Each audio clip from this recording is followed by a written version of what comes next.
Olá, estamos de volta com Conceito e Ação. A conversa hoje é sobre os avanços e os desafios da educação no Rio de Janeiro. A nossa convidada é a secretária municipal de Educação, Cláudia Costin.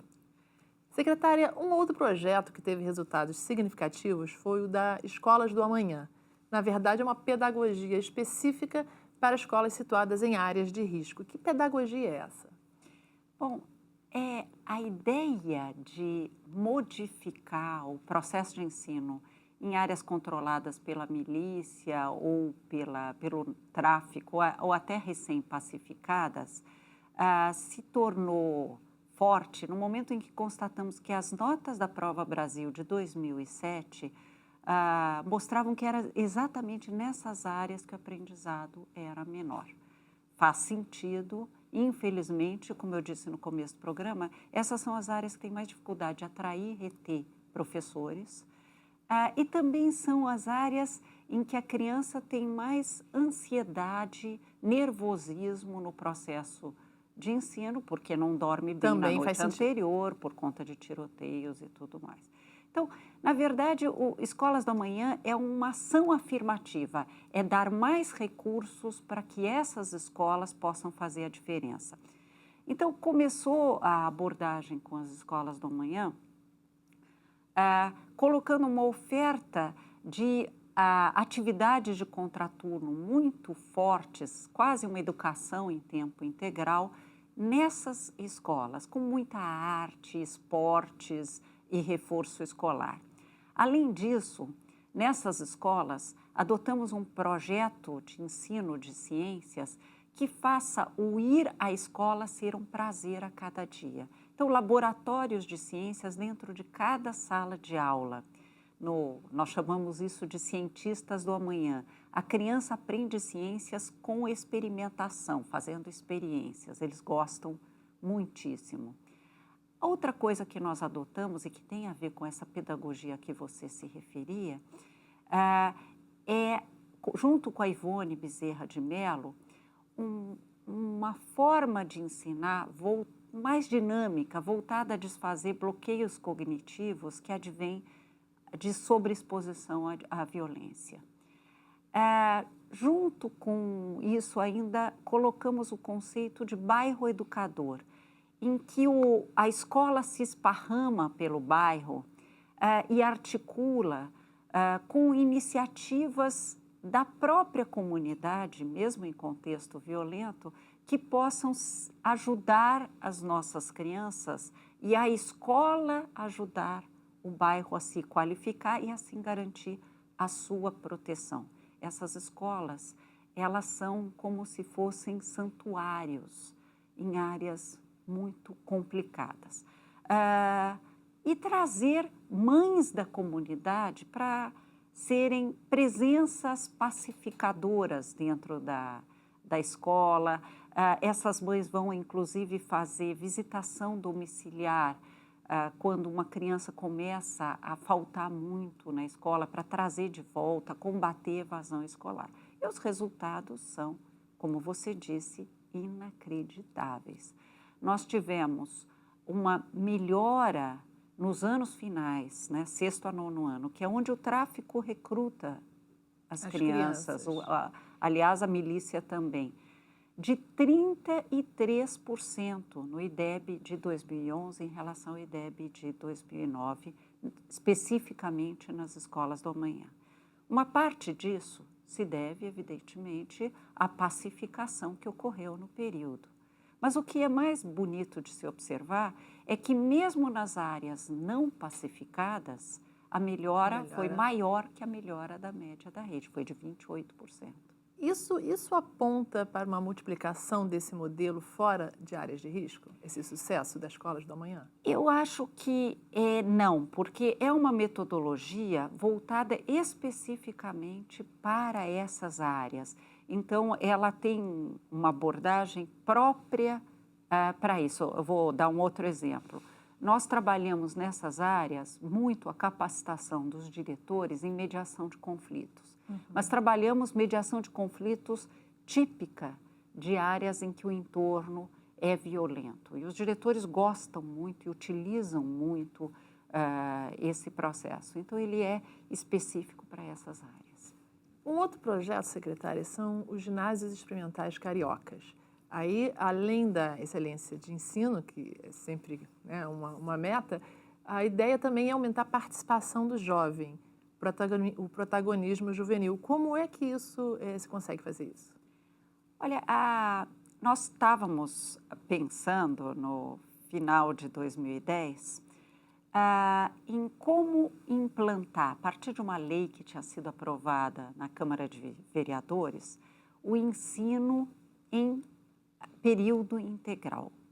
O que nós chamamos de ensino em período integral? Não é dar aula de manhã e oficininhas à tarde. Infelizmente, esse é o modelo que vem sendo adotado em muitos lugares. Nós temos uma carga horária muito baixa para as disciplinas. Então, era colocar as escolas em 7 ou 8 horas de aula e depois oficinas ou atividades de pós-escola. Para que esse modelo fosse implantado, nós discutimos que tipo de escola que alfabetiza nós temos que fazer, mas também que tipo de ensino para adolescentes temos que ter nessa escola em tempo integral. E resolvemos testar em 10 escolas, uma em cada CRE, em cada Coordenadoria Regional de Educação, uma escola de 8 horas de aula por dia, mas que fosse adequada ao adolescente. Então, com isso, surgiu a ideia dos ginásios experimentais cariocas. O que eles têm de diferente? Como você bem disse, excelência acadêmica. Então, é uma ênfase muito grande em aprendizado, nos elementos mais cognitivos, em competências cognitivas para os nossos jovens. Mas há pesquisas interessantíssimas, e o falecido Antônio Carlos Gomes da Costa trabalhou muito isso, em que quando você trabalha protagonismo juvenil, você não só trabalha valores futuros, o jovem é responsável por construir sua própria vida e pelo seu processo de aprendizagem, mas há um efeito interessantíssimo na disciplina dos jovens. Em vez dele ser tratado como alguém que deve ser reprimido o tempo todo, ele se perceber como alguém que tem um potencial para brilhar. Então, são cineclubes, clubes de ciências, atividades de responsabilidade social, projetos transformadores, os grêmios e assim por diante. Então, nesses ginásios experimentais, nós trabalhamos as duas dimensões, cobrança acadêmica forte e, ao mesmo tempo, muito protagonismo juvenil. Resultados, não só uma melhora no IDEB muito superior aos demais, mas também entre as 10 melhores escolas da rede, em apenas 10 meses do projeto, 4 deles foram ginásios experimentais. E ele já deu filhotes, não deu, secretária? O ginásio experimental olímpico vem do ginásio experimental carioca. Sem dúvida.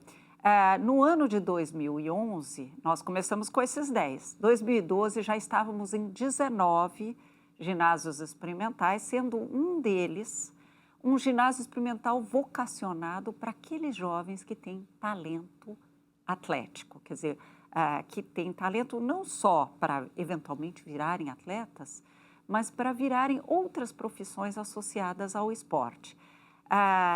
Esse ginásio experimental olímpico, ele não só teve um resultado fantástico nos campeonatos de esportes dessa faixa de idade, mas as notas deles melhoraram muito. Normalmente, o jovem que tinha vocação para atletismo não se saía bem nos estudos. E nós conseguimos montar isso de uma tal forma em que o material de ensino de português, matemática e ciências dialogasse com o esporte, que é a preocupação central desses jovens, e conseguimos envolver as famílias, porque não é possível 8 horas de aula com muito esporte e, eventualmente, campeonatos nos fins de semana, sem que as famílias se envolvessem.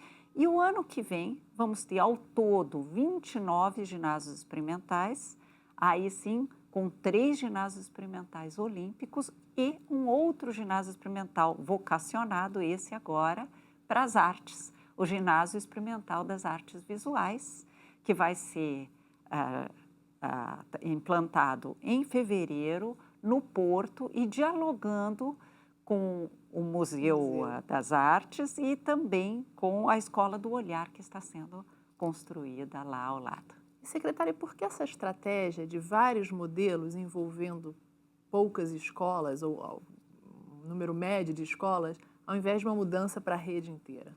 Eu acho que é justamente o oposto. Nós criamos um modelo para a rede inteira. O currículo único, a educopédia em todas as escolas, o material estruturado na forma de cadernos pedagógicos para a rede inteira, as provas são as mesmas na rede inteira, o que permite que cada escola saiba como ela está avançando. No entanto, há crianças de tipos os mais diversos, e isso é a beleza da infância. Então, o básico é igual para todos, e espaços como os americanos e os europeus fazem na forma de magnet schools, né, escolas que atraem talentos distintos, para que se possa lidar com o que vem para além do básico.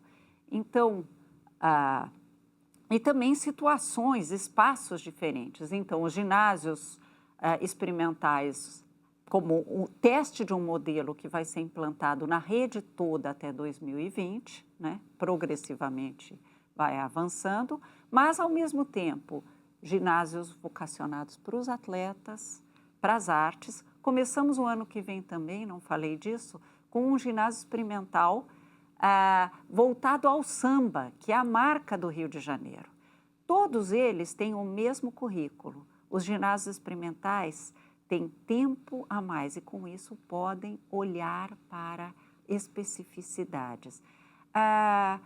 Mas a beleza é que somos uma rede só e nada de ilhas de excelência com a rede ficando na miséria. 22% de melhoria na rede como um todo.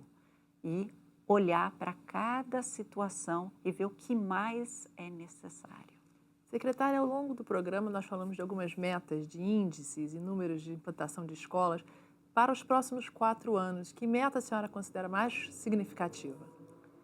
Bom, nós seguimos o plano estratégico que foi fechado com o Conselho da Cidade e que foi o plano que estabeleceu como que a cidade inteira vai ser.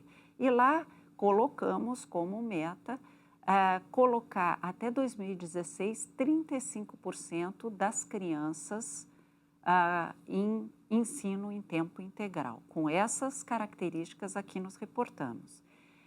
Isso vai ter um impacto muito grande na nossa rede, porque hoje são cerca de 15% das crianças que estão em tempo integral e vamos chegar a 35%. Isso vai envolver construir muitas escolas, otimizar espaços de escolas atuais. Já para o ano que vem vão ser 156 escolas em tempo integral nessa modalidade, com 7 ou 8 horas de aula e depois oficinas de contraturno, atividades de contraturno, e já com professores de 40 horas. Com isso, nós vamos ter condições de dar um salto ainda maior na qualidade da educação carioca. Uma coisa que eu observo sempre é que entre os 15 países melhores no PISA, não há nenhum que tenha só 4 horas de aula, ou 4 horas e meia, como é o caso da cidade do Rio de Janeiro. É fundamental aumentar a carga horária de português, matemática, ciências, inclusive de outras coisas como artes, que ajudam não só nos elementos cognitivos, mas no desenvolvimento de hábitos, na abertura da mente, na criação de um cidadão capaz de ser autônomo, solidário e competente. Maravilha. Secretária, muito obrigada pela sua presença aqui. Muito obrigada. E a gente se encontra no próximo Conceito e Ação. Até lá.